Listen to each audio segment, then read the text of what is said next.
ஏய் வா ப்ரோ. நேத்து பத்தின இங்க வந்து வெல்ல பசங்க எல்லாத்தையும் சொல்லிட்டேன். சாயங்காலம் கேக் வெட்டுறோம், மஜா பண்றோம். கத்தி ஒன்றுக்கு போகிறதுக்கு காரணம் தெரியுமா?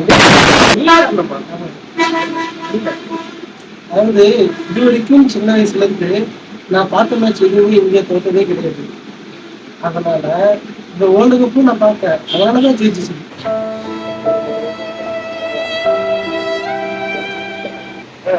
மேல சொல்லு. சொன்னா நீ நம்ப மாட்டே கருத்து, இதுதான் உண்மை. நான் பார்த்தா மேட்ச் ஜெயிச்சிடும். அதாவது அங்க விளையாண்ட 11 பேரு, அதுல பவுலர்ஸ், பேட்டர்ஸ், ஃபீல்டர்ஸ், ஒன்றும் காரணம் இல்ல, நீதான் காரணம். அதே எனக்கு தெரியாது, ஆனா நான் பார்த்தா மேட்ச் ஜெயிச்சிடும், அதுதான் உண்மை. அது மட்டும் இல்ல கத்தி, நான் மேட்ச் பார்த்துட்டு இருக்கும்போது அச்சுன்னு தும்மணும்னு வச்சுக்கேன், விக்கெட் விழுந்துடும். கொட்டாய் விடும்போது